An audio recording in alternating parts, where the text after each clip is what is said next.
Hello everyone. आज का हमारा टॉपिक है Newton's third law of motion and उसकी हम एग्जांपल्स हैं वो डिस्कस करेंगे। तो सबसे पहले Newton's third law of motion क्या है, इसको स्टेटमेंट हम लिखते हैं अकॉर्डिंग टू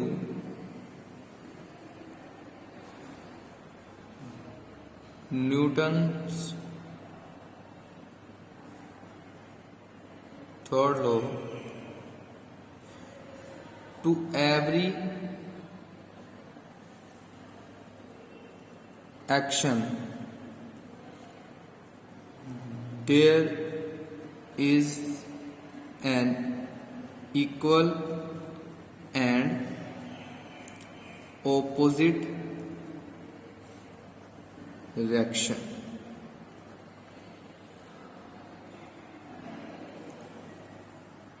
तो इस स्टेटमेंट का मतलब है जब भी एक ऑब्जेक्ट किसी दूसरे ऑब्जेक्ट के ऊपर कुछ फोर्स लगाएगा तो उसको उस ऑब्जेक्ट से भी एक ऑपोजिट रिएक्शन मिलेगा। ठीक है, एक ऑपोजिट रिएक्शन मिलेगा जिसकी वजह से उन्होंने यहां पर लिखा है there is an equal and opposite reaction to. ठीक है, जब भी एक ऑब्जेक्ट दूसरे ऑब्जेक्ट के ऊपर कुछ फोर्स लगाएगा तो उस जो उसने फोर्स लगाई है उस ऑब्जेक्ट के ऊपर उसको एक्शन कहेंगे हम, और जो जिस ऑब्जेक्ट के ऊपर फोर्स लगाई है उस ऑब्जेक्ट द्वारा जब एक ऑपोजिट फोर्स लगाई जाती है, ठीक है, तो उसको हम बोलेंगे रिएक्शन। तो इसका मतलब है कि फोर्सेस जो होगी न्यूटन थर्ड लॉ में वो ऑलवेज पेयर्स में होगी। ठीक है, तो जिसको हम लिखेंगे forces always occur in pairs.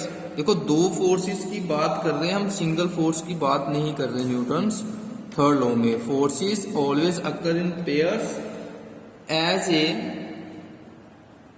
Result of mutual interaction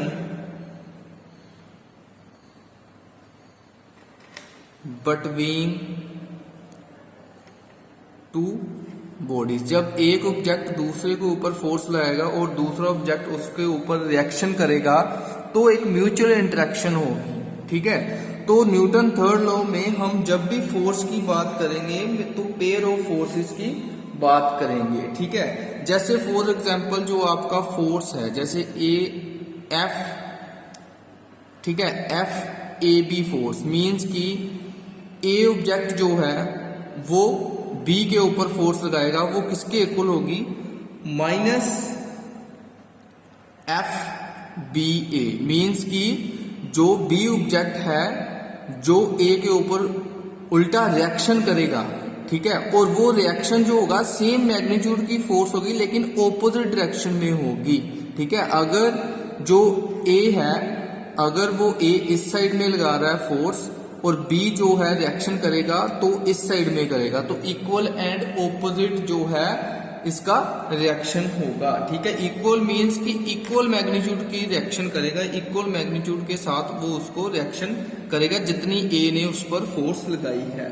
ठीक है, तो इसको हम लिख सकते हैं where F A B force experienced by body B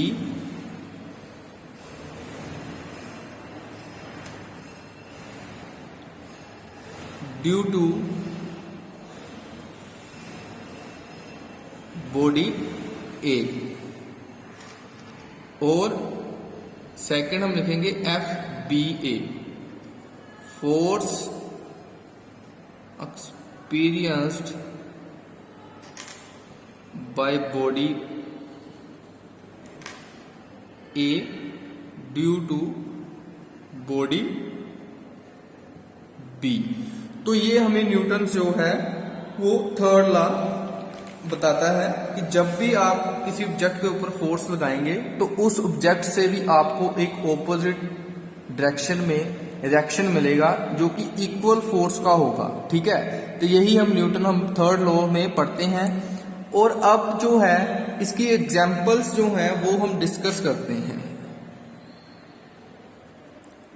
सबसे पहली जो एग्जाम्पल है वो हम करेंगे फायरिंग फ्रॉम ए गन।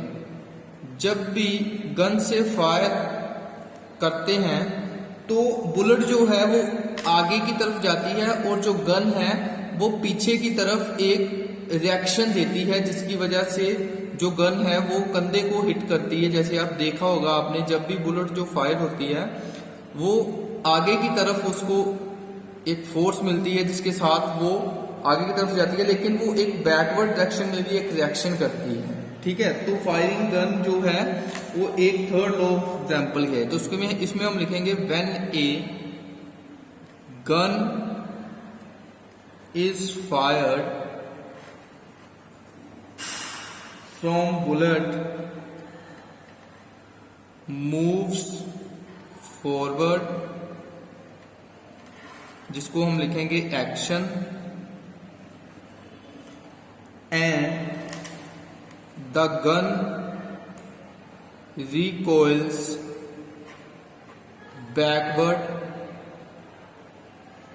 जिसको हम लिखेंगे रिएक्शन। ठीक है, तो जब भी गन से बुलेट फायर होती है तो वो आगे की तरफ निकलती है, वो उसका एक्शन है बुलेट का। लेकिन बुलेट निकलने के बाद गन जो है वो पीछे की तरफ बैकवर्ड एक झरक लगाती है जो कि उसका रिएक्शन है। ठीक है, तो ये थर्ड लॉ की एग्जांपल है। एक सेकंड एग्जांपल हम लिखेंगे स्विमिंग। देखो स्विमिंग कैसे थर्ड लॉ की एग्जांपल है। जैसे एक स्विमर है वो क्या करता है, वो पानी को पीछे की तरफ करता है हाथों के द्वारा, और पानी जो है उसको एक रिएक्शन देता है ऑपोजिट डायरेक्शन, उसको वो आगे की तरफ धकेलता है। तो स्विमिंग जो है थर्ड लॉ की एग्जांपल है। इसमें हम लिखेंगे ए swimmer pushes the water backwards, जिसको हम कहेंगे एक्शन। जब स्विमर जो है वाटर को पुश करेगा बैकवर्ड्स उसको हम एक्शन कहेंगे। नेक्स्ट लाइन में द वाटर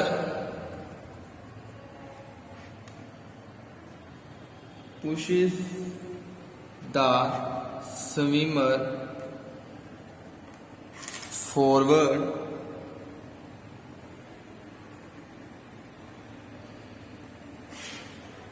with